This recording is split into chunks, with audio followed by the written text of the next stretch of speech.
So I wanted to add something in to what I like previously just recorded. People talk about spiritual psychosis, right?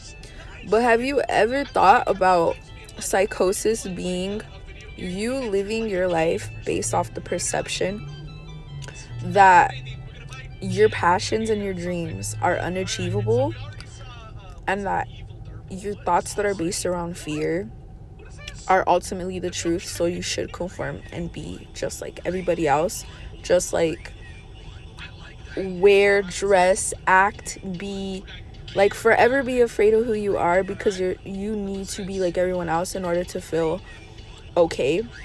I think that's psychosis. That is, and the repetition of doing something when you know it's no longer good for you, that is that's literally insanity, bro. Like, that's crazy. But to choose to move forward, even if it's facing your fears every day, eventually you realize those fears, they're not even anything. They become just little specks. They don't dictate your day anymore. So as I go through my own challenges and just facing more recently, like slowing down and really facing some of the darkest aspects of my mind, I have truly come to understand just how powerful the human mind is on levels that I previously don't think I fully understood. Only because the more I surrender and understand my own mind, the more I'm just like, this goes way deeper than I think I previously even was capable of understanding. And every day that I do, some of this exploration, I guess, of my subconscious thoughts, it's just like, when you're in the midst of doing shadow work, it can feel extremely overwhelming because ultimately you're almost like breaking ground with your higher self, and you're shifting a way of thinking that you previously found to be your normal, and that can be extremely unsettling to the human mind, right? And I say that all the time, but every time I do it, I go through the same like process, which is like facing the darker aspects of my mind and my ego and what fear-based thoughts will still linger. What I always think about is that it is never going to be unsettling. At first, it's unsettling.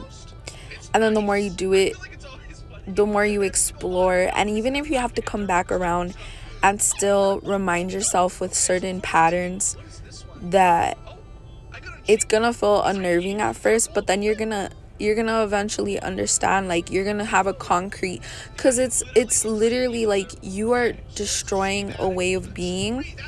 You're literally letting your ego bleed out, if that's like the best way I could put it. And it's always going to seem like such a panic attacky, like very, you're altering your perception. Like, that's not easy for everyone to do. And I know, because I've had many times in my life where my faith in my shadow work was tested, and I truly question, like, am I sane? Am I really like talking to the divine right now? Like, is this really who I've become? But it's not who I've become, it's who I've always been. Who I had become when I became conditioned as a human was a whole other story, because that then created my ego around truth of who I actually am.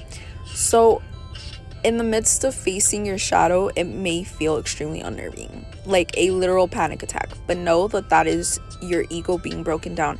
And every time I go through it, it's like you may think that you're having setbacks just because you're triggered again over the same thing, but just know that you are breaking ground. And it's not going to be an overnight process. Have compassion for yourself as you evolve as a person, because it's not easy, and not everyone, I mean, everyone can do it. That's not to say that it's impossible, but not everyone chooses to do it because, like I said, it's it takes courage. And you should be proud of yourself if you're on that path.